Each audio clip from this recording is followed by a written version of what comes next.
Ahoj, ahoj priatelia. Tak mám tu zase jedno kratučké video o zmenách na ukrajinsko-ruskom fronte a niečo z politiky.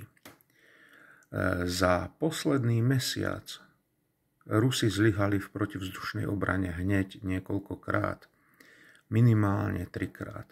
28.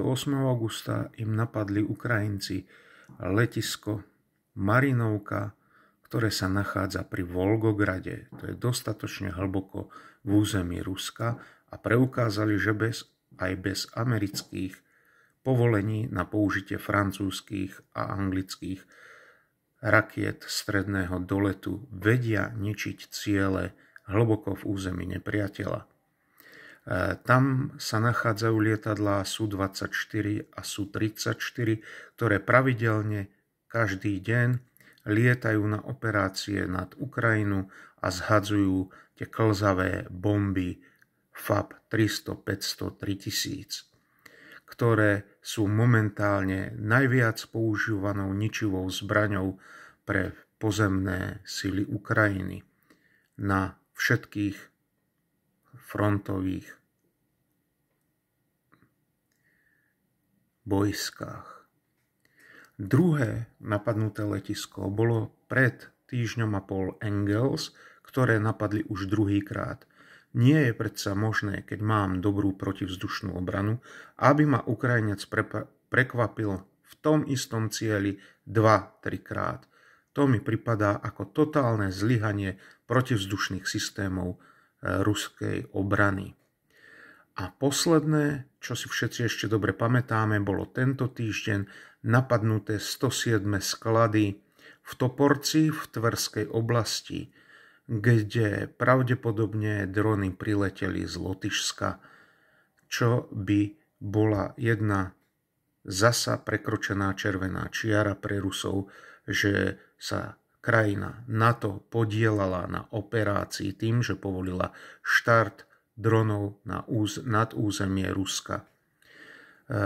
Tam pravdepodobne museli použiť nejakú kazetovú muníciu, lebo sklady vojenské, a tieto boli najnovšie, ktoré sa rozširovali v roku 2018 a Rusi ich s veľkou slávou otvárali, sú postavené tak, že budovy majú pevné steny, ale ľahko odstrániteľnú strechu, aby prípadný výbuch v budove smeroval trosky a účinok výbuchu smerom dohora a nie do bokov na ostatné budovy. Pokiaľ im tam horelo niekoľko desiatok skladov, znamená, že bol každý jeden pravdepodobne zasiahnutý zhora.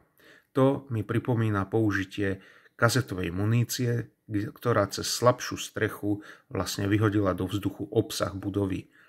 Všetky sklady mali byť dobre chránené a ukázalo sa, že vôbec nie sú. Tým pádom stratili Rusi viac ako 30 000 tón munície, ktorá mala byť v týchto skladoch uskladnená. Od granátov cez rakety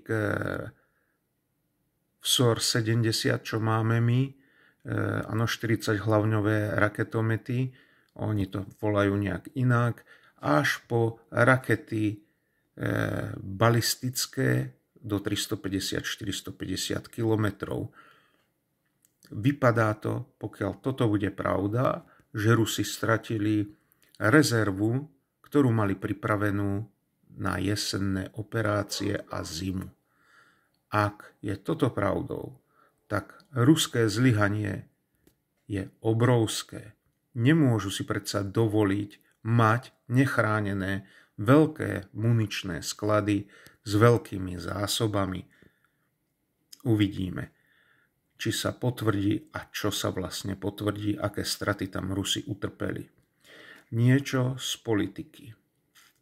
Zelenský sa chystá teraz na konci mesiaca do OSN, kde chce naliehať na všetky štáty sveta, aby ho rýchlo podporili a on im predstaví svoj mierový plán, ktorým chce ukončiť vojnu. Podľa mňa je to napadanie Rusov v ich vlastnej hĺbke, aby zapríčinil vlastne rozbitie morálky obyvateľstva, ktorá prestane podporovať Putina. Iný význam napadanie hĺbky v nepriateľskom území nemá.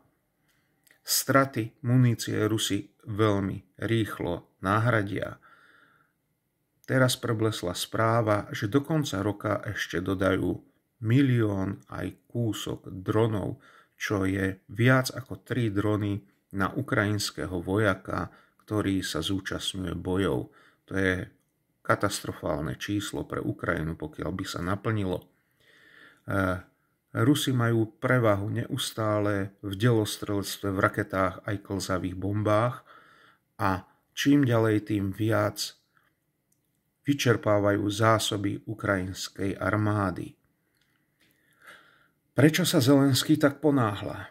Všetci sme videli, že sa chystá veľká vojenská operácia medzi Izraelom a Libanonom. To nebude pásmo Gazy, ktoré nemalo žiadnu armádu, len pár partizánov, nejakých 2-3 tisíc, ale tu sa stretnú s pravidelnou armádou, ktorá bude zásobovaná zo Sýrie a tým pádom bude mať neustále po ruke všetky prostriedky, ktoré potrebuje k vedeniu boja. Ukrajinci sa obávajú, že tento konflikt dostane v Spojených štátoch prednosť pred ich konfliktom a Spojené štáty ich prestanú podporovať v takom množstve, akom ich podporovali doteraz. Je dokonca možné, že po víťazstve Trumpa, ako ten prehlasuje, ukrajinskú vojnu rýchlo ukončí, lebo potrebuje všetky prostriedky na Izrael a neskôr na sústredenie sa proti ekonomicko-vojenskému, zatiaľ studenému konfliktu s Čínou. Takže preto Zelenský nalieha v tomto období na všetky štáty, aby zrušili všetky obmedzenia a dodávali im napríklad výbavu pre 14 brigád, ktoré chýba na fronte. A Zelenský povedal, že doteraz sme mohli z vašej pomoci vyzbrojiť len 4 brigády a my ich potrebujeme 14. No, tak to som teda zvedavý, dokedy budú také obrovské peniaze investované Európskou úniou a Spojenými štátmi tiecť na Ukrajinu, keď sa chystá ten veľký konflikt na severe Izraela. Požijeme, uvidíme. Majte pekný deň.